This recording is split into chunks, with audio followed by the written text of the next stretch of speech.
Hello, everyone, and welcome back to another episode of the Spurs Up Show presented by the Armchair All-Americans.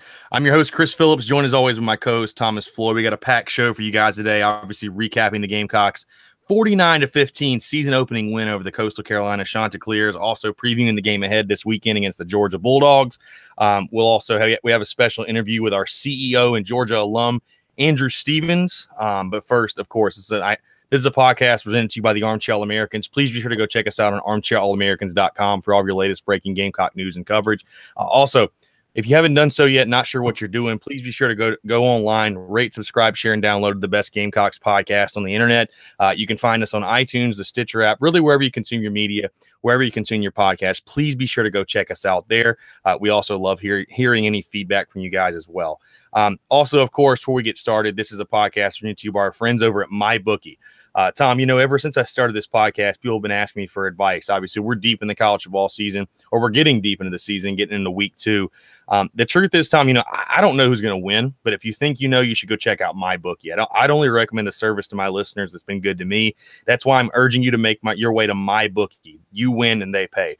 They've got in-game live betting, the most rewarding player perks in the business. And for you fantasy guys out there, you can even bet the over-under how many fantasy points a player will score each game. So join now. Join on mybookie.com. They're actually going to match your deposit dollar for dollar. So if you put in $100, they're going to match your deposit of $100. So now you got $200 to gamble with. So it's that easy. Use the promo code SPURS. That's SPURS to activate the offer. Visit MyBookie online today. That's MyBookie. And don't forget, use the promo code SPURS when creating your account to claim up to $1,000 in free play. MyBookie, you play, you win, you get paid. All right, Tom, like I said, we're going to talk everything Gamecocks as far as the season opening win, the game ahead. Want to start with the Coastal Carolina game. South Carolina able to get the victory 49-15 over Coastal Carolina. We'll jump right into it, Tom. Just kind of talk about your initial reactions to the game. Obviously, you and I were both there. Was an absolute scorcher. I guess that's the first thing we could say. Yeah, I'm about very the game. sunburned. Yeah, no, I got way more. I think I got as much sun this past weekend as I'd gotten all summer. Just in this one weekend. Yep. But just talk about kind of your initial reactions to the game. I mean, South Carolina was able to come out, get a comfortable 34-point win. Talk about kind of your feelings, what you saw on Saturday. I mean, they played well from a standpoint of, when you look at our cupcake games in the past, we really haven't beaten anybody that well, and to the point of which we did on Saturday. And I think that when you look at our offense, I mean, it seems like every drive there weren't a bunch of plays over 20 yards, but it seems like we were just gashing Coastal 10, 12 yards here and there. And Rico Dowdle, he was the guy that I said at the beginning of this year, I said he's got to have a good year for us to win because our run game has to be there. And he has had a really good game against Coastal, and I think he's going to have a really good year. He looked quicker and more explosive. He was finding holes a lot, especially in their pistol formations with the stretch zone scheme, which I love to see. I think that's something we didn't see at all last year, the year before that. Something I'm glad McClendon's putting in. Defensively, I like what I saw. I think that, J.C. Horn's going to be a guy that's just going to be a stud for Carolina for 3 years. He's going to be gone probably to the NFL. Don't think he's going to be one of those guys that comes back for a senior year unless we just, Clemson him and get like their defense slum and get him to come back for another year. But I just think that they play well. Obviously, it's Coastal Carolina, and you have a real test this week against Georgia. But it made me have a better feeling about the Georgia game than I did before. Yeah, no, absolutely. And we're going to dive, a little bit deeper into some of the things that you just mentioned, obviously. So I want to talk about, first started off with the offense. That was the big question mark coming into the 2018 season. How would the new scheme with Brian McClendon and Dan Werner kind of take shape? How would this offense look? And the offense passed their first test of 2018. The Will Muschamp era, the second most yards in a game. You could really see the new scheme take effect with kind of some more hurry up than we've seen before. I'll say just kind of my initial reaction as well as I really don't know how you could have scripted to go any better for South Carolina. I mean, to me, all the boxes were checked with everything I wanted to see as far as seeing the new offense, seeing the new guys on defense, seeing a bunch of young guys get in. You were able to get the starters out there by the beginning of the fourth quarter. But there's definitely some layers to peel back on this game. I tweeted this during game that I think it's just kind of crazy what happens when you have a competent play caller and you're able to use your playmakers around you. We also saw, some of the creativity just on third and short, fourth and short, where South Carolina was able to convert, even went for a fourth down on their own side of the field, which is, I think, something that nobody would ever expect a Will Muschamp team to do. But, just talk about, Tom, kind of what you saw, and I think it was maybe a little bit tempered, obviously, with Georgia coming up. You're not going to throw your full deck of cards out there, but talk about just what you saw from the offense from a schematic standpoint. How impressed were you with the play calling and, really in the first game as Brian McClendon. First game of Brian McClendon being the full-time OC. How impressed were you with the job that he did?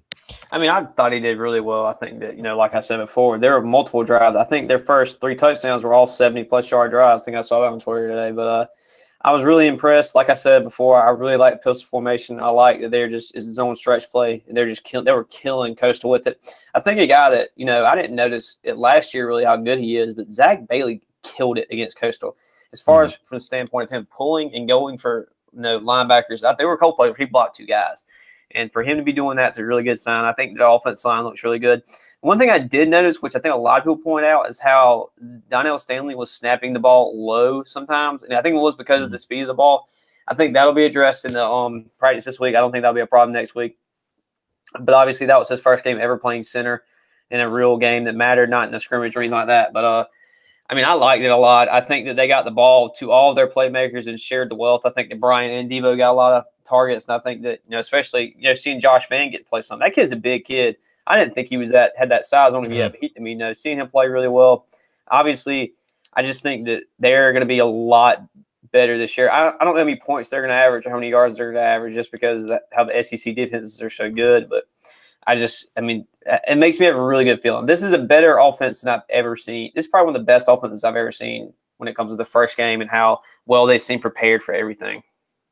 Yeah, I mean, I told my buddy that I went to the game with this. I mean, I don't know how much you take away from it with it being Coastal, but I mean, that was probably the most dominating game that I've seen South Carolina play in person, and the only other one was the 70-13 game in 2000. Or 70-10 game, I think, in 2013, where it was a lot different circumstances. I mean, it was late in the season. You knew how good South Carolina was. You knew Coastal was a good team, but you knew they were gearing up for the playoffs as well. So, I mean, for South Carolina to come out game 1, I don't think I've ever seen a South Carolina team ever come out game 1 and look as good as they did that day. You already touched on a little bit, but the return of Debo and Rico was obviously huge for South Carolina. Debo, I think he touched the ball on 3 of the 4 first plays. Obviously made a huge impact that we've seen all over social media. Go ahead. So what about him at running back? That was something that I definitely didn't expect. Yeah, that was wild. Him out of the backfield. Yeah, that was wild. Him out of the backfield. That was definitely something, obviously, we haven't seen, kind of a different wrinkle and something that I'm sure they're going to, Georgia's going to be thinking about this week during practice. But, yeah, I mean, I 100% agree with you. Rico Dowdle looked really, really good. I mean, he to me, separated himself on Saturday from the other running backs, which I thought he would do if he was. And Tyson's a good number 2 back. Don't get you wrong there or anything like that. But I think they're both really good backs, but I think Rico's probably the better one. And I think that, I don't think AJ touched the ball twice, but with him, I know one of them he ran for 15 yards straight up. But I think they're all 3 really good backs. But I think that if Rico separates himself and becomes a bell cow, it'll be better for us. No, absolutely. I agree with that 100%. I mean, that's something we talked about in the preseason. I just think kind of a guy is the number 1 guy, a guy that you can plan on giving it to on 3rd and short, 4th and short, especially in a game coming up, like I said, against Georgia, where you're going to need a guy at a time. I think is a huge key, but man, South Carolina, I mean, not that they're not loaded at other positions on the offense, but definitely at running back. I mean, you got Jay Turner listed as a 3rd option, and I'm sure there's some other teams definitely throughout the country, but maybe Turner would be starting for. Yeah. So I said an embarrassment of riches in regards to playmakers on the offense for sure. Tom, one of the big things I was really impressed with, and again, take it with a grain of salt. I understand it's Coastal Carolina, but I was really impressed with Jake Bentley. Just his poise, his accuracy. He really looked like he was really commanding the offense on Saturday, which has not always been the case. And I mean, he didn't end the season last year on the highest of notes. I mean, I know he had a couple touchdowns in the Michigan game, led him to the win, but I mean, we all remember the Florida game, the Clemson game. And I feel like even last year when South Carolina won, he didn't look quite as in control and as comfortable as he looked on Saturday. I thought he looked really, really comfortable in the new offense. It just looked more natural. Talk about, Tom, kind of what you saw from Jake Bentley on Saturday. I mean, he was a lot more accurate, and you could tell that just from the way he was getting the ball out of his hands quick. And I think that a big difference between this year and last year is that he's confident in himself. And I don't know if that's a Dan Werner thing or that's a Brian McClendon thing, but I feel like he was confident in himself and in the offense because I know it's a fresh look for him, but it's what he's best at is going fast and getting the ball out of his hands. And that's something they did a really good job of is just getting the ball in the hands of their playmakers. You look at that screen pass to the running back going into the end of the first half to Rico. I don't think you would have ever seen that last year. If we were in a Kurt Roper offense, we were up 21-3 at half with a minute left. We're taking 2 knees and going into the locker room. But I think that last drive in the first half is something that you're going to see a lot more of against Coastal. Really going really fast, getting the ball out of Jake's hands, and just getting the ball downfield as fast as you can. Yeah, no, I definitely think it shows. They're going to be aggressive this season. There's no question. I mean, when you have the type of playmakers South Carolina has on offense, I feel like you almost have no choice but to be aggressive. Obviously, the last offensive staff didn't feel that way. So obviously there was a change of philosophy, and you can definitely see where that's been implemented. I thought they took eventually get penalized if they don't take deep shot. So I thought, like you're saying, the accuracy, Jake Bentley looked great on Saturday. Again, it's against Coastal Carolina. I understand that. There's gonna be a lot more to prove this Saturday against a team like Georgia. But overall, it was just really nice to see him. I thought it really looked good out there. One of the biggest standout, the first, really the offensive line in general, but definitely, I was sitting there with my buddy. I mean, it was just crazy to see the push that South Carolina was getting. I mean, you could just see South Carolina physically just moving the Coastal Carolina defensive line, 5 yards down the field. I mean, it was Rico and the rest of the running back crew were barely getting touched. So, I mean, I think a lot of credit goes to the offensive line, and I think it just kind of extends back from, having your left guard, Donnell Stanley at center right guard, having such 300-pound plus guys in the inside. I think it definitely showed its benefits on Saturday. Yeah, I mean, I agree. I think they played really well. I think that, Zach Bailey being back at guard, his natural position is where he should be at. I think that, obviously, I think that you didn't hear any bad stuff about about Dennis Daly and Blake Camper, which is good. Usually when you don't hear anything about your offensive line is when they're doing the best, because there's obviously no negative things about them to say. I think they play well, and I think that it's going to be a sign for the future and the rest of the year that they're going to have a really good year. Unless, obviously, if someone gets hurt, Malik Young is going to be your sixth guy. And I think there's a confidence there. Obviously, I don't think he's as good as Dennis Daly or Blake Camper, but I do think that he's a well-rounded offensive lineman who can play any position on that line. Yeah, and I was impressed, too, to see a guy like Dylan Wanham get in there. He's a big kid. No, Javon Quinn was a guy that I saw some videos of him. He was playing, I think, left guard or center. I can't remember, but they had an over to a Mike linebacker, which an over is like, okay, there's a three technique which is basically there's a defense tackle lineup between the guard and the center. They have a double team to the linebacker, so whichever way the linebacker shoots is whichever. So the linebacker shoots towards the left guard takes him. If he shoots towards the center, the center takes him. Javon Gwynn did one of the best over blocks I've ever seen in my life. And I don't know if that's exactly what they called it, but him and I think it was Hank Manos maybe playing center, but they did a great job of both getting up. Or no, it was Chandler Farrell, my bad. It was Chandler Farrell and Javon Gwynn did a great job of getting up and sealing off the defense tackle, and Javon Gwynn did a great job of getting the second level. I think that he's going to end up probably starting next year if I had to guess. Yeah, no, I could definitely see it as well. I mean, I think South Carolina's got some, that was one thing they talked about in the preseason. There's a lot of talent there on the line of scrimmage. Obviously, it's unproven young talent, but those guys have got a ton of talent. You can see just from seeing them out there on the field. But yeah, I mean, overall, I think that first team offensive line undoubtedly is a really, really solid unit. If those guys can stay healthy, I think it's one of the best offensive lines South Carolina's had in a while. I think they're underrated. I do too. I think it's just going to lead to that success for Rico, Tyson, AJ, and really the rest of the offense, because the offensive line is going to be a big talking point going in this game Saturday against Georgia. Yeah.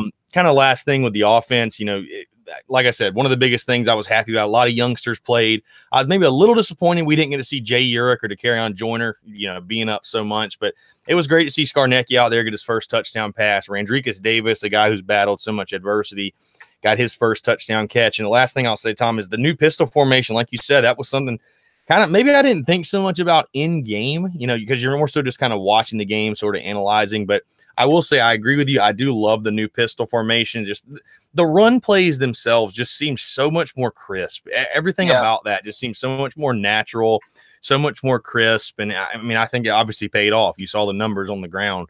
So I mean, I think overall, Tom, you got to be very, very, very, very happy as a Gamecocks fan, in my opinion, for what the offense did on Saturday against Coastal, and especially moving on through the rest of the season, because this is a point I'm going to get to a little later in the show. But if nothing else, even obviously South Carolina's probably not going to score 49 points per game. They're probably not going to score that many every single game, but at least South Carolina kind of knows who it is and what it wants to do on offense 2018, which I think is more than we could even say for the past 2 years under Will Muschamp.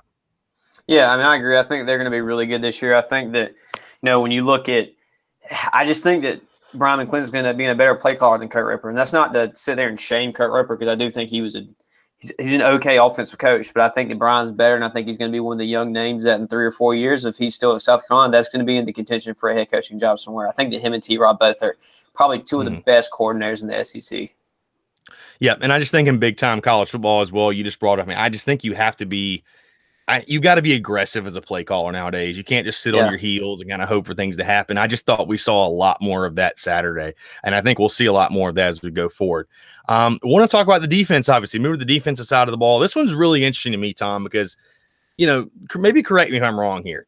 Does it feel like everyone's overreacting to what they saw from the run defense Saturday? Am I not giving enough credit to what Coastal Carolina did against South Carolina? They ran for 130 yards.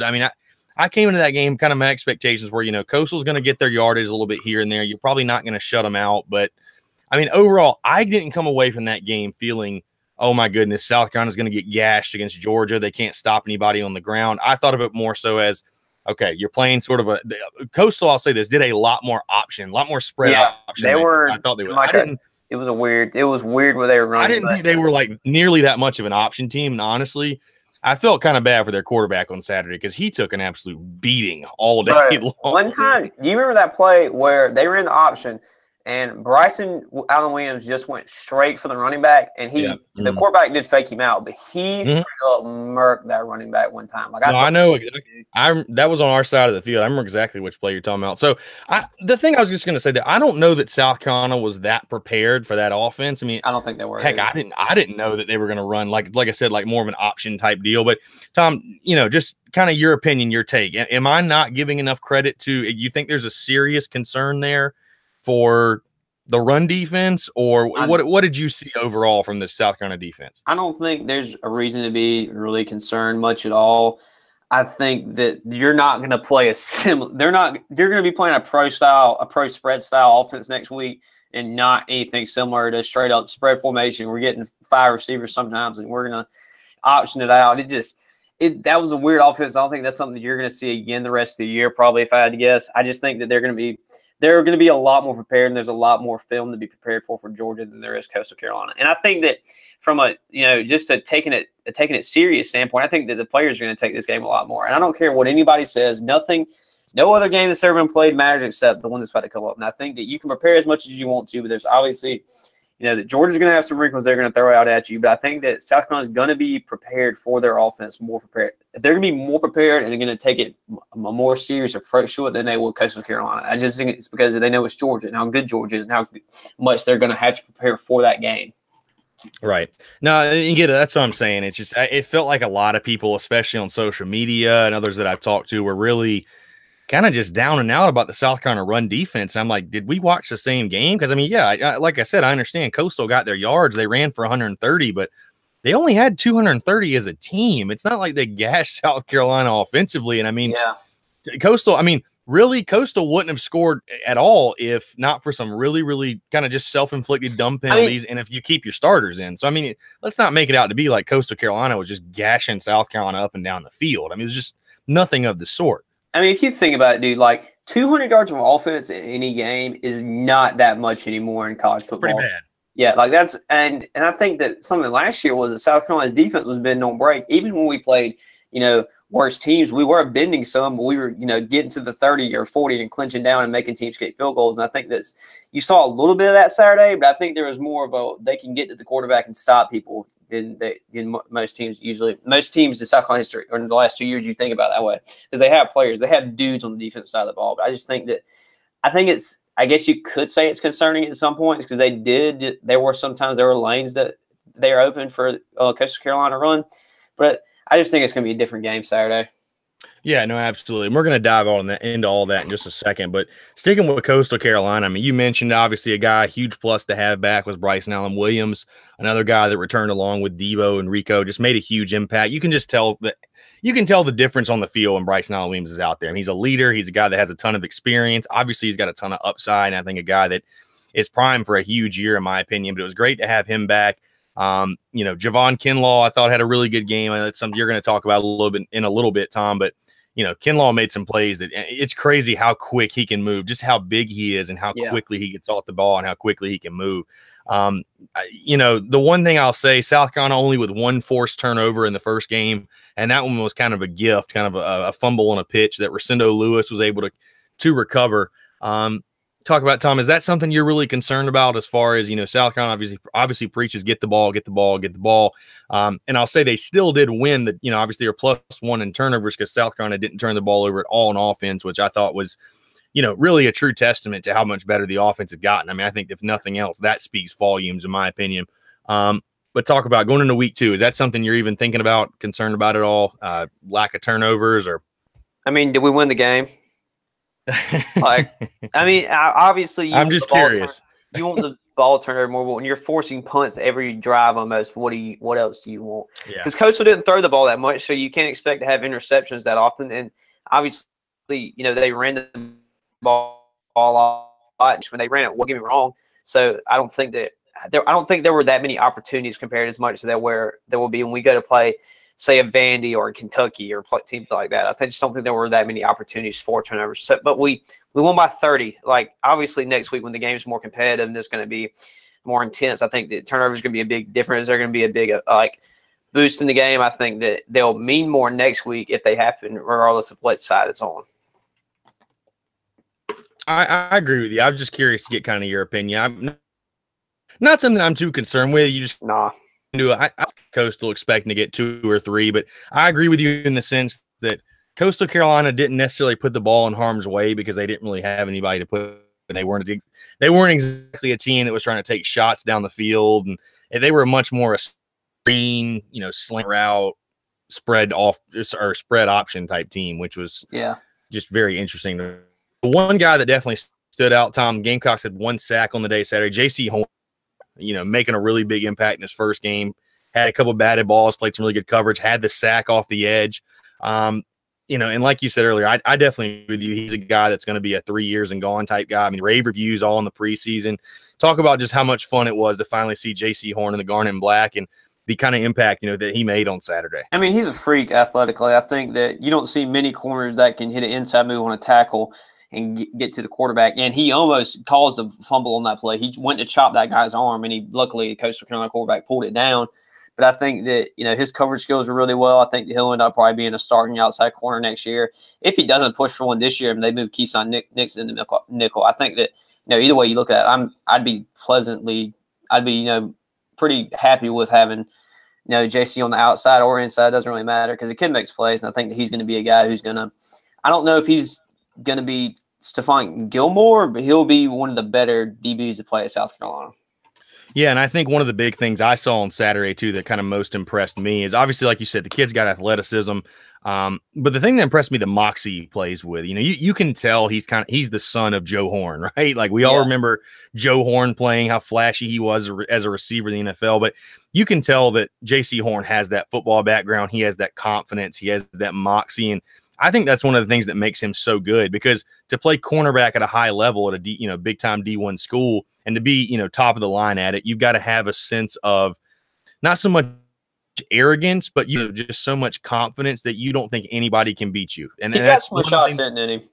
Yeah, exactly. Rashad Fenton, mate, is better because of his confidence, and you can see his swagger on the field. And I thought, again, Rashad Fenton was a guy had a good game on Saturday too. And I think that he has a little bit of DJ Swearinger in him. I don't think he's going to be as aggressive per se, but I think that he's the type of I think he'll grow into the type of leader that DJ was.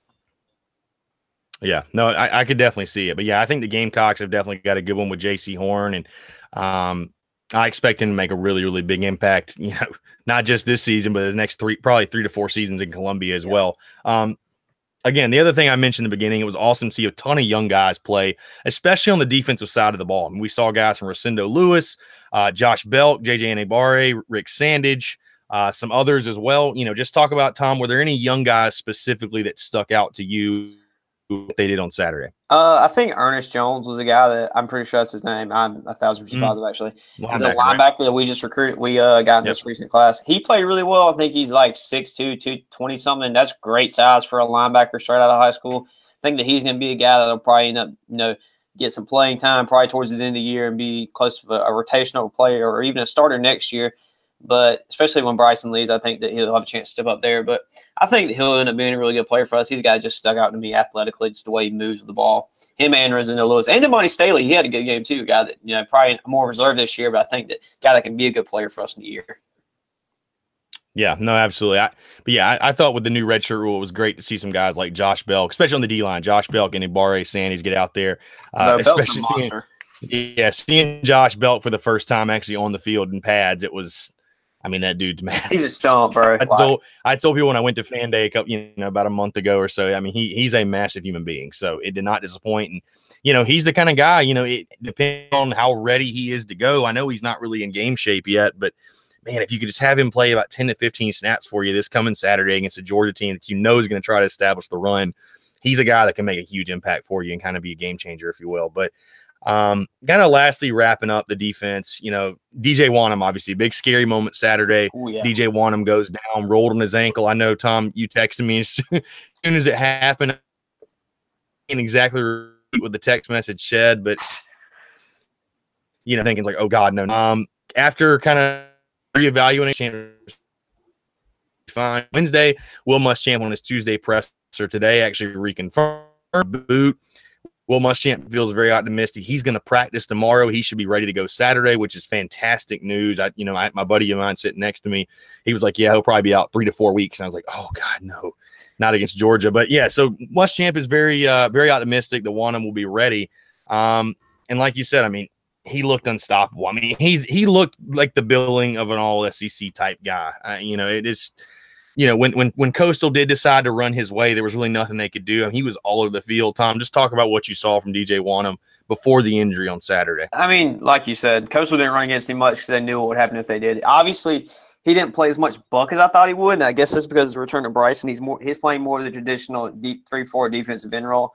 But he played well. I think that he's going to be a guy who if he isn't first team all SEC, the only reason it would be is because that he just had that. He's not going to be 100% because of his ankle injury. I think they give him I think if he takes next week off against Marshall to steal up, I'm fine with that because you want him for the more important games down the road. But he's just a guy who's just a freak to me. I think that he's someone that South Carolina found that's a diamond in the rough that not many people probably expected to be as good as he is going to be now, but him and his brother both are going to be tremendous assets of South Carolina. I think that especially just the way he plays, he's such an aggressive player and a hype guy, the guy that's going to get up when he makes a play. But I'm glad we have him, man. Yeah, no, absolutely. I mean, he's definitely been a diamond in the rough. And again, he just lived up to his billing on Saturday to me. He looked like an all-SEC kind of guy. You could see he's just different than everybody else. Yeah. So I'm glad he's wearing the garnet and black as well. Sort of wrapping up overall, just want to touch on special teams a little bit. The one thing I'll say, Tom, I was really glad to see, South Carolina obviously having that aggressive nature. I think it's definitely – you can definitely tell that South Carolina is not going to put Parker White in nearly as many – tough field goal chances. I mean, there was an opportunity there where Parker White could have kicked, I think, a 48-yard field goal, and South Carolina opted to go for it. They got it, obviously, which, again, a lot of fans are very happy about. Let's be aggressive. Let's try to go for it. Let's get the first down, especially after last year, all the field goal troubles. The only thing to play devil's advocate that I thought Saturday is, wouldn't you rather Parker White try to kick a field goal in the Coastal Carolina game to just try to make one and get your confidence? Because to me, the last thing I want to see happen is Parker White be put on the line in the Georgia game, having to kick a field goal with, in a clutch situation where you needed to take the lead or tie the game, and the kid hasn't kicked a field goal all year. Is there any justification of my thought process there? I mean, I don't really think that he needed to go kick a field goal against them. He's kicked in very high environments. He obviously kicked a game winner against Louisiana Tech last year. I don't think that's really a problem. I think that you probably do want to establish a little bit of confidence, but I think there wants to be people want more of a confidence in the offense because if you get on the other side of the field and it's 4th and 2, it's your own 45, wouldn't you rather go for it there on the offense and see them, get that 4th and 2 and get that extra push, like that fullback dive with Rico? That was a crazy thing that I've ever seen. Yeah, I love that formation. Loved that formation. Anyway, I just think that it's more important to have confidence in your offense than your kicker at this point in the season. Yeah, no, I see that side of it as well. And I'll tell you this. It definitely even be worse as well if you put Parker out there and he misses it. Yes, that's just then it's like, well, his confidence is shot. So there's no point in even throwing him out there against Georgia anyways. But yeah, into that 4th and 2 you're talking about. I loved that formation, the I formation with Rico was on at running back. You've got Casey Crosby at tight end. I mean, you have so many options out of that formation. Absolutely loved that. But just kind of wrapping up special teams a little bit. I mean, I thought Brian Edwards, Tom overall had a good day. Not really much to talk about, which is definitely a good thing in the punt return. He's a guy who's going to be what we talked about before the season started, just a sure-handed option, a guy that's going to go back there. And again, he's probably not going to be as flashy or big play potential as maybe like a Josh Van, Shy Smith, Jamias Williams, if you will, but he's going to be a guy. I don't think he's going to drop one all season. Knock on wood. Yeah, finally with special teams, it was very interesting to see just how Coastal kind of attacked Deebo Samuel. I'm sure I was one of many that had my phone out on the opening kickoff just in case Deebo decided to take another one deep like he did a year ago. But a lot of squib kicks. I thought it was crazy. Even on one of the squib kicks, I believe it was kind of squirt out, get around the 35, 40-yard line, sort of make it interesting. But, I think that's something we're going to see a lot this season is just, either teams trying to kick it through the end zone, or teams kicking it away from Deebo Samuel. I just can't see them giving him an opportunity to make a play in the special teams game. Yeah, I don't think many people are going to kick to him, to be honest. Like, why would you even put yourself in that situation? Because you just know if you do the next week on film, you're just going to be like, well, why do we do this? No, I 100% agree with you. So just moving into, Tom, your biggest takeaway from Saturday was what? Javon Kinlaw really is going to be probably going after this year and be a first-round pick. I don't think there's any way he's not going to be. The guy's massive. He obviously did a great job of moving. He moved people a lot of times against Coastal. He was just moving their offensive line around. When they got in space, sometimes he made plays. He's obviously a huge defense tackle, but the guy can move so well and seems such like an athletic person that I think he's going to be a guy that just makes plays the rest of the year and is going to make plays at the next level. I wouldn't be surprised to see him get an interception this year. No, that's my one prediction, that he'll get one pick this year somehow. Just dropping back in coverage, let him play like a quarterback spy. Like the Green Bay Packers used to do it with them. I can't think of the guy's name. One of their former defense tackles, they used to drop him back in coverage sometimes. I doubt that's ever going to happen, but as far as him just swatting the ball in the air and the defense let him do it and him getting the pick, I wouldn't be surprised at all to see that. Yeah, no, he's an absolute freak for sure. I think Javon Kinlaw is going to establish himself. SEC teams that play out who he is really quickly. Take away from Saturday, though, kind of what I talked about earlier. Carolina has finally found an offensive identity. This is something they've obviously struggled with first 2 years under Will Muschamp and Kurt Roper. You bring in McClendon, Dan Prince, all is not going to look as good as they did on Saturday at single game. They may struggle. Who knows? There probably will be a game or two where they do struggle this year, and you may have to win a game. If nothing else, South Carolina finally knew and who they want to be. And I think they're going to come into every single football game with a game plan, and I think they're going to stick with it. Again, there's a lot to be determined. There's a lot to be seen, because what do you do when the first time you hit adversity, right? Do you stick to the game plan? But I really truthfully believe that South Carolina has finally found that offensive identity, and I think they know what they want to do, and they at least look like they have a game plan when it looked like too many times they're on, and if they game with the game plan and it didn't work, they completely abandoned it and was kind of just make it up as you go from there. So that was something I was really, really happy to see.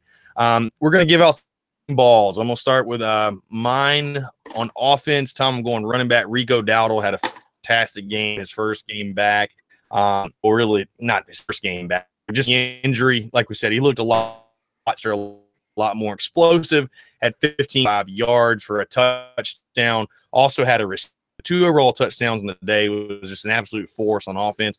And then my defensive game balls, cornerback J.C. Horn. Like I said, played with swag, did not like a freshman, played with a lot of moxie, had the big sack in his first game, a guy that, again, is going to make a lot of plays for South Carolina over the coming years. So my game ball on defense, J.C. Horn. Tom, who are your game balls going to? On offense, I'm going to go to Jake Vinley. Obviously, he played well. I think that if South Carolina is going to be an SEC East champ or an SEC champion, I think that he's going to have a great year for us. He was 22 of 29 for about 250 yards and 4 touchdowns. He played like he did as a freshman. He let the ball go sometimes.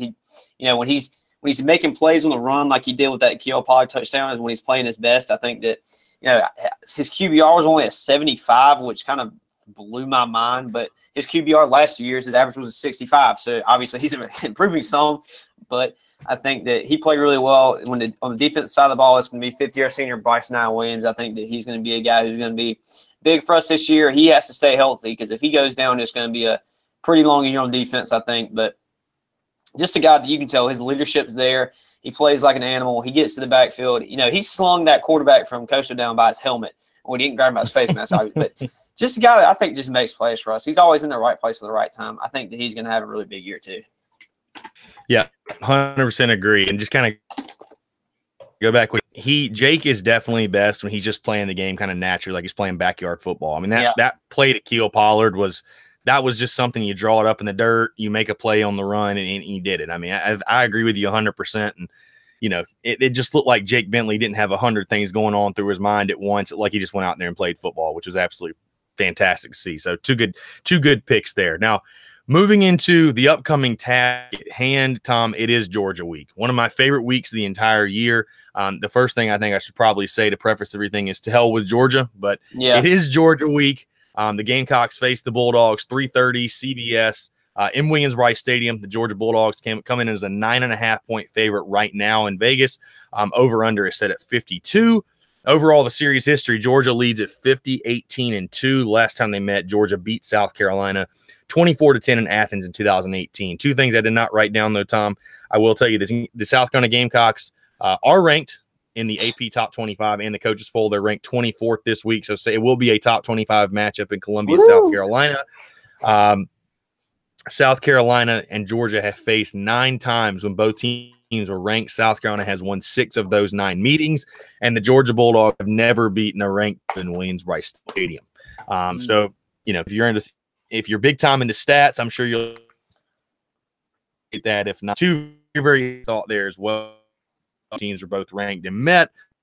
Many of you remember was the 2014 Georgia-South Carolina game where South Carolina was able to pull away. Marshall Morgan misses a late field goal, and the Gamecocks get the W in Williams-Brice.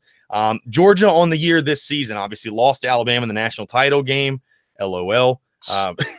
Beat Austin, PA 45-0 last week, ranked number 3 in the AP poll right now. Head coach by Reese Smart. Again, the national title a season ago. Expectations. Again, Tom, this is again hype note. Talk about in the preseason, obviously, you know, coaches and players like, and you know, I see a lot of, you know, a big comment from Will Muschamp today that really just exemplified to me that, you know, these coaching staffs, these teams, you know, they said all the right things in the offseason, but listen, they understand how big of a game this is. The quote's right here. This is from Will Muschamp's presser today. He said, quote, this game has been game planned from this summer. We're just kind of brushing up the game plan this week, and I'm sure they're doing the same. To me, Tom, it's just simply a translation that despite all the coach speak, it's not lost in anybody in this organization how big this football game is. I mean, you know, and I'm not sure. Maybe that is something that just every coaching staff does. They sort of put in pieces of game plans for games, especially early in the season. But to me, that to me is telling me that they all know how big of a game this is. Tom, again, the game is finally here. How important do you think? Because there's been some people that said this is the most important game on South Carolina's schedule.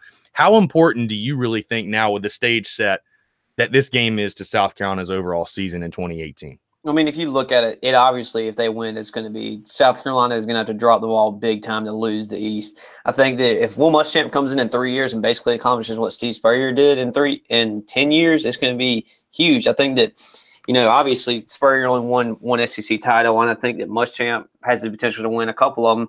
I think this year is going to be the year to do it. Next year, you have to play Alabama at home. I think that Alabama's always tough. I don't know if they're at the talent level right now to beat Alabama, but I think that if you're going to win it, this year's the year to do it, especially when you have Debo Samuel's probably his last year here. You got Bryson Williams. You got Javon Kinlaw. You have the athletes to go and beat Georgia and win the East. And I think if you can't put it together this year, then it's just going to be it's just going to be hard to, you know, it's going to be a hard year if you can't beat Georgia, especially when you have them at home and you know it's going to be a great environment. Especially, you know, and there's always that, you know, that thing that Muschamp can't win big games. And I think that he has to prove people that he can. And I think that, you know, especially Jake Bentley too has that thing on him that he can't win big games either. He's like 1-4, I think, Yeah, he's like 1-3 or one. He's 1-4 or 1-5 against Florida, Georgia, and Clemson, I think.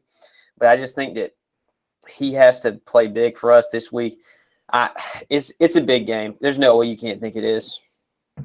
Yeah, no, absolutely 100%. Now, I'll ask you this, Tom. This isn't even something I had written here, but maybe it's just me thinking this, but it seems like to me there was a lot of and I'm not saying there's not still a lot of confidence, but it seemed like to me North Carolina was going to pull off this upset. And now we get to the week of the game. I feel like I'm not hearing that quite as much anymore. Do you think people are kind of backing off their predictions, or maybe backing off how confident they were about South Carolina realistically beating Georgia? Or do you think that's something I'm just making in my head and seeing in the social media atmosphere? Because to me, like I said, it just seems like a lot of people are giving Georgia a lot more credit than they were a couple of weeks ago. And in my opinion, I'm not sure what's changed. I mean, I think a lot of people were waiting to see how Georgia played against Austin, PA, or whatever their week one cupcake was, like ours was Coastal. But I think that, I predicted we lose to them. I just don't think we're quite as talented as they are. But, maybe there's not as much confidence, because you get closer to the week, you have more chance to get roasted if you say something stupid. But I just think that I don't think it matters our confidence in them. I think it just all depends on how they go out and play.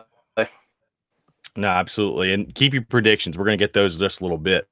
But moving into, Tom, obviously, again, what people have been talking about a lot this week is that people feel like South Carolina showed maybe some signs of vulnerability in the run game against Coastal Carolina. Obviously, Georgia comes in this game with a really talented offensive line. They've got a deep backfield, as always, with DeAndre Swift, the Holyfield kid behind him as well. They lose Nick Chubb and Sony Michel from a year ago, but Georgia's always going to have talent in that backfield.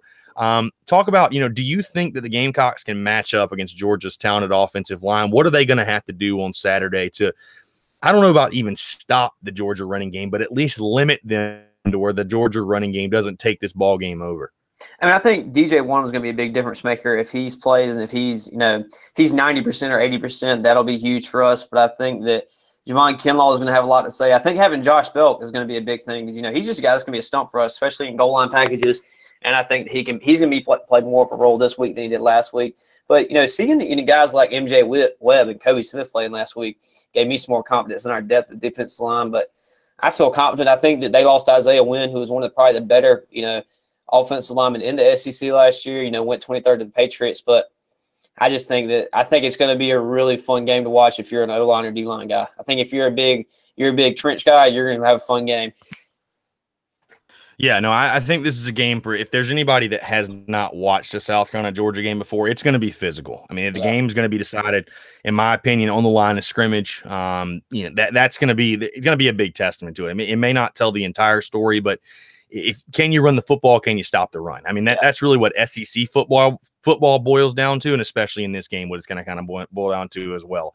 I think, I'll tell you this though, Tom, against with South Carolina, I think against Georgia, they're going to be a lot more geared against the run. I don't think, because when I was watching South Carolina against Coastal, it didn't like to me they were geared for the run. It was kind of like, okay, let's kind of wait and see as it passes it run. With Georgia, they're going to try to establish the run. Granted, I'm going to be kind of interested to see, because I think Georgia might try to play a little reverse psychology, whatever you want to call it. I think Georgia might actually try to come out early and throw the football to kind of catch South Carolina off guard, because I think they are going to be so focused on the run. So I think it's going to be interesting to see sort of how they play that. But with Georgia, if you stop the run, you're going to give yourself the best chance to win, no doubt. Again, South Carolina played close with Georgia a year ago in Athens, 24-10. Game was a lot closer than the score. The score left out there. It was 7-7 at halftime. I think 14-7 going to the fourth quarter. And that was without guys Debo, Bryson Allen Williams, Casey Crosby, etc. Tom, how big of an impact do you think it is? And I think it's kind of a silly question to ask, especially guys like Debo, Bryson Allen Williams, etc. But how big of an impact is it to have those guys back on Saturday? And how do you see them playing as far as on Saturday, and what type of impact do you think they'll make? It's huge. They're playmakers. And obviously when you have a guy like Debo Samuel, he's going to make a difference, because obviously all Georgia had to do last year was just stack the box and make Jay Bentley beat you. And he couldn't, because he didn't have, not because he didn't have Debo per se, but he couldn't step up in big games. He had 2 picks last year against Georgia. I just don't think that last year he was really prepared to be that guy. But I just think that Jay has to play well, and it's not that he has to beat Georgia per se, but I think that he's going to have a lot to do with whether or not we win that ball game. Because if you look at the end of the day, And I think that, even if Jake blows up in this game and goes for, 300 yards maybe and 4 touchdowns again like he did like last week, that puts him in Heisman contention. And that'd be crazy to see, but early prediction there. But I just think that he has to have a big game for us to beat them. There's no doubt about it. And not that he wasn't there last year, but I think that Bryson has to have a big game, so does Debo. And I think that both of them, obviously, it's like stupidly obvious to say that Debo is going to have to do a game to beat them. But if he's a guy that's going to get limited or get taken out of the game, then it's going to be a rough day for us. Yeah, I mean, I can see both sides of it, though. I think Debo's the kind of guy where, I mean, it's sort of pick your poison with the South Carolina offense. I think Debo's going to get his. Let me just put it that way. I think even if he doesn't have the biggest game, he's, if nothing else, going to take so much attention from that Georgia defense that it's going to open up other guys like Brian Edwards or Trey Smith, Shi Smith. I mean, your tight ends as well. I mean, like I said, I agree that Debo's the kind of guy you need to almost force the issue and get the balls in his hands because he's such an explosive playmaker. But I'm intrigued to see how Georgia's going to handle that because, like I said, it's sort of pick your poison. You want to double up Debo Samuel? Okay, we've got other guys that are very, very capable. And, again, a guy like Brian Edwards, who's maybe he may be the most underrated receiver in the SEC and maybe one of the most underrated in the country. So how they attack, because then again, if you want to leave Debo one-on-one, well, you know what you're getting yourself into at that point. So I think that's going to be really, really interesting, but I think it's probably going to come back to, one of the big things, can South Carolina establish any sort of running game? Because if they can, it's almost going to make I think it's almost going to make their offense unstoppable. This is a big thing, Tom, I talked about in the preseason. We've talked about it over and over again. South Carolina just struggled to play well in the big games last year. I mean, they genuinely struggled. And that's actually something that was funny. They talked about today at, their weekly pressers. I think it was Jacob August was talking about how, they felt like they got themselves up for games when they didn't treat every single game the same per se. They thought they really kind of got up for Kentucky and Clemson and Georgia and, those big time games, and they sort of exerted themselves by the middle of the first quarter and just didn't prepare the right way, didn't come into the game with the right mentality. They say they've corrected all those issues. They fixed all those issues. But, Tom, I think one of the biggest questions, at least for me, is concerned, will South Carolina be more equipped to handle the big moment on Saturday? Because this is as big as it gets, having Georgia come to your place. Like you said, the SEC East is on the line. We've heard it over and over again in the offseason.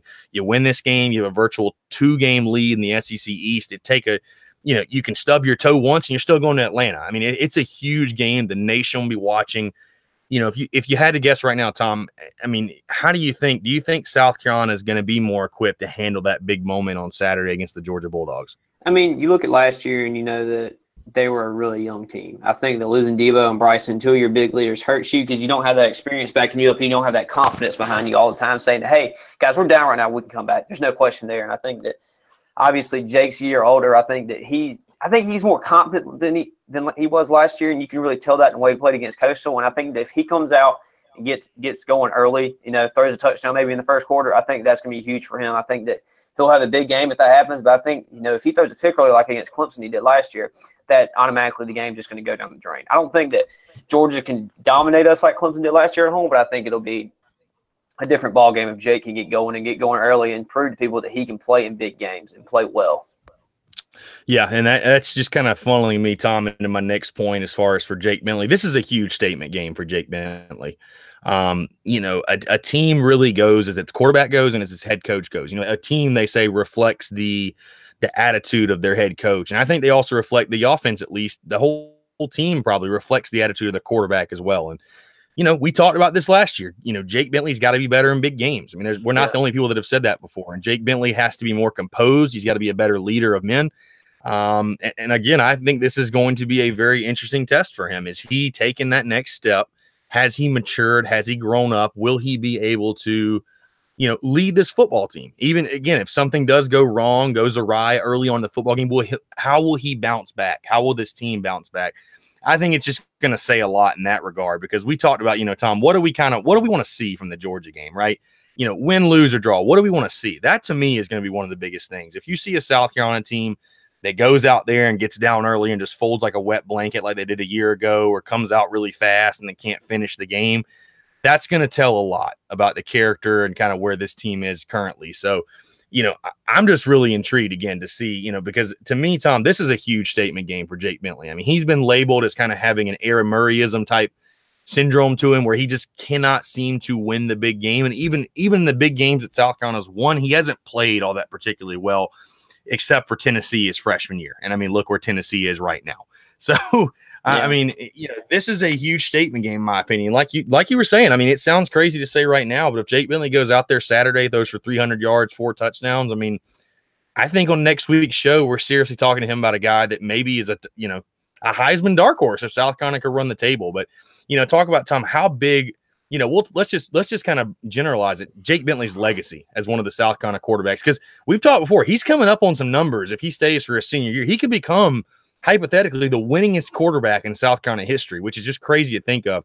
Talk about, what do you think a game like this under the lights again against a team like Georgia is going to do for his legacy? I mean, I think at the end of the day, is he going to be Phil Petty or is he going to be Connor Shaw? I mean, Phil Petty was a really good quarterback under Lou Holtz, and I think that he was a good QB, but he wasn't great. And I think that, there's another comparison, obviously. Are you Aaron Murray or are you Connor Shaw? Can you play well against poor competition and get beat up by bigger teams, or can you show up in the big games and play well? Because I don't think we'll ever see a Jake Bentley moment like we did with Connor Shaw against Missouri, but I just think that Jake has to show up eventually. Maybe, I don't know if it's going to be against Georgia this year, or maybe going to Florida later in the year, that he's going to click in those big time games. But someone's got to, it's either got to hit him somehow, because if it doesn't, you're looking at 9-3 or 8-4 if he doesn't click. And I think that maybe you have a chance to go maybe 8-5. If he doesn't take that next step, it's going to be another year like last year, which is that you play well against competition you're on level with, but you can't play up. Yeah. I mean, we had somebody, we actually ran like a questionnaire, if you will, on our Instagram account. Somebody asked, who's the one guy who has to have a good game for South Carolina to win? It's Jake Bentley. Yeah. I mean, South Carolina's not going to win the game Saturday if Jake Bentley doesn't have a good game. I'm sorry. I can't see, because in my opinion, there's just no world where South Carolina's going to run for 300 yards on Georgia. They're just going to run up and down the field. And I mean, for one, that's not South Carolina's MO. That's not what their philosophy, what they want it to be. They trust Jake Bentley. They're going to give him opportunities to throw the football. South Carolina's just not going to win without Jake Bentley playing well, making good decisions, not turning the football over, having, again, that composure, that confidence, really becoming and being a leader of this football team. Again, I think last week he took a really good step in doing that. He was really accurate with the football. Again, he took care of it really well, but this is a different challenge. This is a much different challenge. This isn't the scrimmage you played last week against Coastal Carolina. This is the number 3 ranked team in the country coming to your house. And what kind of statement are you going to make? Again, I think this could be a huge game for Jake Bentley's legacy and kind of what South Carolina fans perceive him to be. Again, we talked about before the season even started, Tom, about, what do you want to see against Georgia? We at least need to see Jake Bentley play well, because at least in my opinion, it means, okay, he has taken that next step and he's a guy who's going to show up and shine in the big moment. But again, it's going to be something really really fun and really close to watch on Saturday. Kind of wrapping up, just breaking down this game, Tom, this game to me, the more I look at it, this game seems like it has the makings to be very eerily similar to 2014 in the sense that I think it could be a very high-scoring game. How do you see, before we get – I don't want you to give it all away, Tom, but do you see that kind of that – for some reason, I just have that weird feeling that I think we might be looking at a shootout on Saturday. I feel like it's going to be something like 28-24. I don't feel like it's going to be 38-35. I think that South Carolina's defense and Georgia's defense is going to step up at some points, but I'm not feeling the 30+ like everybody else is saying. I think it's going to be more. I'll take the over, which I think it's 52 right now. I'll take the over 52. But I would go to my book. Yeah, go to my bookie. Use code Spurs. But anyway, I would take the over there, but barely take the over. I don't think it's going to be that high scoring as people are bragging. Yeah, I don't know. I think it's going to be like you said, like a 28-24 game, 27-24. I don't know. I think it's going to be like a big-time boxing match where guys go back and forth, hitting each other with jabs. I mean, I really do think it's going to be in that way. I don't think this is going to be this is going to be a fun game to watch, I think. I think the entertainment value in this game is going to be very, very high for sure. Let's move into our key matchups, Tom, just kind of the biggest matchups you're looking to watch on Saturday. I'll let you start with the key matchup, the one big key matchup you're looking to watch. There's a lot of different ones to talk about, honestly, but I think the biggest one is going to be Rashad Fenton versus Mecole Hardman. I think that if he can have a big game and shut Mecole Hardman down, which is Jake Fromm's biggest, threat, or Georgia's biggest threat in general, but Jake Fromm's, go-to guy, I think that's going to be a big one there. Obviously, one that I don't think a lot of people's talking about, but Isaiah Nada, I think so you say his name, the tight end, tight end for Georgia against T.J. Brunson. I think both of those matchups are going to be big for our defense and slowing down their passing game, because I think they're obviously going to succeed in some points to score the ball. I don't think it's going to be any chance of South Carolina shutting out Georgia. But I think if Rashad Fenton can shut down with Mecole Hardman or contain him a lot to a point, and if T.J. Brunson can stop Isaiah Nada, I think that'll be big for us. Yeah, no, I 100% agree with that. My key matchup, I actually had two here that I want to talk about really quickly. My first one is Bryson Allen Williams against Jake Fromm, the quarterback from Georgia. I think Bryson Allen Williams, this is a guy that, if you followed along with us on social media, you've probably seen, I think is poised to have a really, really big-time breakout game against Georgia. I think he's just kind of the perfect fit for disrupting what Georgia's going to try to do. Obviously, they're going to try to run the football, but I have a sneaking suspicion that the Bulldogs are going to try to throw the football a little bit more than we expect. I think they're going to come out, try to establish the pass almost to open up the run. I think Bryson Allen Williams is the kind of guy that can make absolute hell for a quarterback, and a guy that, we saw on Saturday his return. Will Muschamp has preached all offseason how much better the South Carolina defense is with him out there. I think Bryson Allen Williams is probably the Gamecocks' best pass rusher overall, and I think he's a guy that can make life really, really tough on Jake Fromm, because we talked about how this is going to be a line of scrimmage game. That includes the passing game, in my opinion.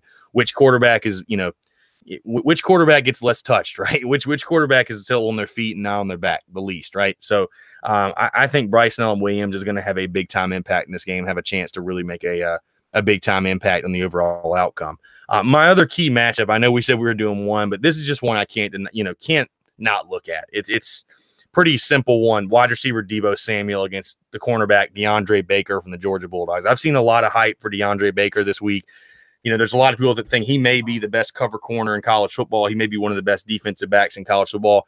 There's one guy he didn't cover a season ago, and that's Deebo Samuel, because Deebo Samuel wasn't healthy for this game. I think that's going to be one of the more fun matchups to watch. I think Deebo Samuel is 110%. We saw it last week, what he did. I think Deebo Samuel, this is going to be DeAndre Baker's biggest test yet, in my opinion. Covering a guy like that who's very shifty, can get open. Obviously, we know what he can do in space with the ball in his hands. That's going to be a really fun one to watch, and two guys that are probably going to be playing on Sundays as well. And I think, again, another matchup that's going to go a long way to deciding the winner of this football game, because, again, it's kind of going back to if Jake Bentley has a big game, well, Deebo Samuel probably has a big game too. And if Deebo Samuel has a big game, the odds of South Carolina winning this football game go up exponentially. So watch out for that one. I think will be a really fun matchup to watch as well. Biggest key to the game, I'll start with this one, Tom. We talked about it earlier. I talked about it extensively. Keep your composure. Can South Carolina go out there on Saturday and handle the moment? Can they go out there and not treat this in some, I'll tell you, the last thing I want to happen, obviously you want to see South Carolina come out and play with energy and emotion. I don't think that's something. I think this is the kind of game where if somebody has to hype you up to play this football game, you just don't have a pulse. I mean, everybody's fired up for this one. Everybody knows it's on the line. You're finally ranked. People are starting to take notice of you. You have a chance to really make a splash in the SEC East and, again, take that 2-game lead and sort of, take that next step in the Will Muschamp area. They always say beat the East, win the state. But are you able to come in this game? I want to see a South Carolina team that's going to be able to come into this game and play like they are expecting to win. This is they preach that every week is a season for us. We treat each opponent, they're a nameless, faceless opponent. I want to see South Carolina come out and play like that. I want to see South Carolina come out, play with the same exact intensity, effort, toughness, discipline, the South Carolina coaching staff preaches. I want to see them play with the exact same intensity and that they played against Coastal Carolina. I want to see it be consistent this week and all throughout the season. So will South Carolina be able to come out, keep their composure, and get a big-time win at home and, kind of do it, just take care of their business? So to me, that's going to be a huge key to the game. Tom, what's overall your biggest key you're looking for? I think you have to look at – people were obviously concerned about the run game last week, about them getting gashed a couple times against Coastal, but I just think that if South Carolina can stop Georgia's run and make Jake Fromm beat you, which we did that last year to a point. Nick Chubb and Sonny Michel really didn't have that big of a game against us, but I don't think that Georgia's going to have the running. They definitely don't have the running backs they did last year, and I definitely don't think that their offensive line is what everybody's really acting a lot. I think losing Isaiah Wynn and Sonny Michel and Nick Chubb is going to hurt them a lot. One people are talking about, but I think that when you look at South Carolina's offense, when it comes in terms of last year, they couldn't move that ball that well. I think they're going to be more explosive this year, and I think with Georgia losing Lorenzo Carter and Roquan Smith is going to hurt them a lot more than people are talking about. I just think that we have a lot better chance to score more points than they do, and I just think that that's obviously a stupid thing to say because that's how the game works. You score more points, 13, you win. But I just think that we're more equipped to beat Georgia this year than we were last year, and it's not even close in comparison. Oh, no, absolutely. I mean, I think definitely just with the guys that you have that you didn't have last year as far as health is concerned. I mean, Rico, Bryson Allen Williams, Debo, undoubtedly for sure. But no, you make a great point. I mean, again, we talked about it. This is a game that's going to be won on the line of scrimmage. And can South Carolina not even so much just stop, but contain and slow down that Georgia running game. I brought up the 2014 game that happened a couple years ago. And again, this game might not be that high scoring. It probably won't be, but South Carolina was at least in some capacity able to contain Todd Gurley in that game. Gurley didn't have the greatest of games that day.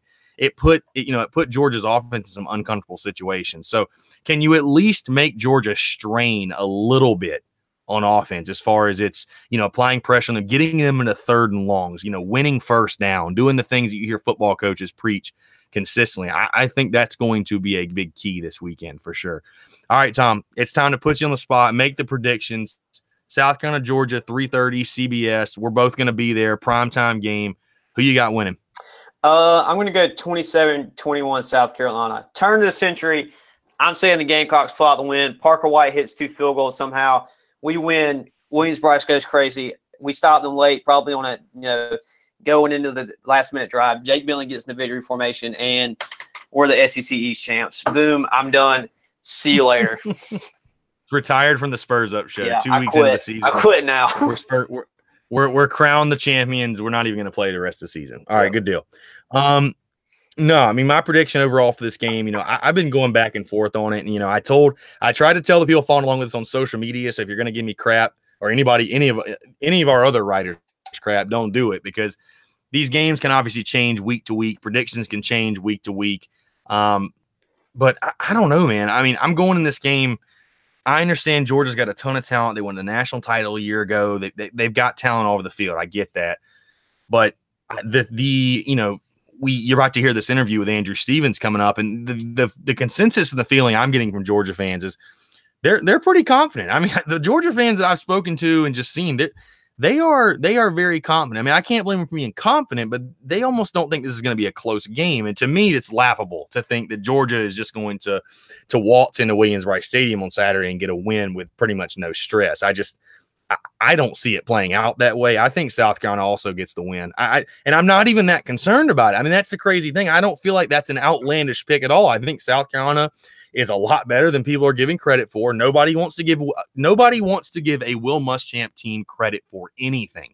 That is one thing I have seen throughout this entire process is that because South Carolina is coached by Will Muschamp, nobody is willing to give credit where credit is due. And again, coming into this game on Saturday, nobody's giving credit to the new offensive scheme, how comfortable Jake Bentley has looked in said scheme. I understand they're going up against a much, much better team on Saturday, but I think that's just going to make such a huge difference for this football team. There are so many teams a year ago that South Carolina could have and would have or should have really beaten if they just had a competent offense, a guy on offense making competent play calls. I expect that to carry over into Saturday.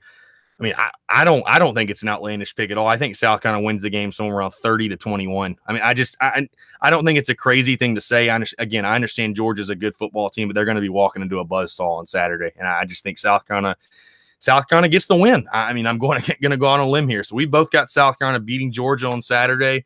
We promised this isn't the South Carolina Homer podcast, but we called it. You want to hear the facts. You want to hear the correct predictions and not the ones everybody else is going with. We both got South Carolina beating Georgia on Saturday, so you heard it here first. The Spurs Up Show. Both could be on freezing cold takes in like a week from now. So somebody will snip that audio, and it will probably be Andrew Stevens if we are wrong. But yeah, I mean, overall, again, I think that's pretty much going to wrap it up. We'll obviously be coming to you guys live the rest of this week. and also, of course, on game day. It's going to be an absolutely fantastic, fun week either way. I mean, I really can't wait to get back up to Columbia and go to that football game. Hopefully, it's not quite as hot as it was last week, but we'll just do what you can do. Bring yourself an unopened bottle of water to the stadium because, man, it was a scorcher last week for sure. But it's pretty hot. But yeah, overall, I mean, I think it's going to be a great game. I think it's going to be a classic, and I think South Carolina breaks through and Will Muschamp's third year and gets the dub. So, other than that, Tom, any other thoughts, any other words before we depart and head into Georgia week? If my prediction is right and Parker White hits 2 field goals in one game, I will literally run across Williams-Brice naked against Marshall if that happens. Just run across naked but wearing a Spurs Up Show T-shirt. Yeah, just at least get us some pub that way. Yeah. Yeah, I mean, I think my last word just simply put, to hell with Georgia. That's all I can really say I think about this week. I almost said FU Georgia. That would have not been good, but anyway. No, yeah, well, we'll look past it. But like I said, we're going to get in this interview with our CEO of Armchair All-Americans and a Georgia alum, Andrew Stevens. Before we do that, the interview is brought to you by our friends over at MyBookie. Again, we're right in the middle of the season. We're going into week 2. South Carolina's a 9.5-point underdog. So if you want to go ahead and steal the points, go ahead. Take them straight up. We've got them winning the game. Our picks are going to be right. Be sure to go to mybookie.com. I would only recommend a service to my listeners that's been good to me. That's why I'm urging you to make your way to MyBookie. You win, they pay. Join now. MyBookie is actually going to match your deposit dollar for dollar. If you use the promo code SPURS, that's SPURS. Use the promo code SPURS to activate the offer. Visit MyBookie online today. That's MyBookie. And don't forget to use the promo code SPURS when creating your account to claim up to $1,000 in free play. Remember, you play, you win, you get paid. All right, enjoy this interview with Andrew Stevens. We'll catch you guys next week to recap the South Carolina Gamecocks game against the Georgia Bulldogs.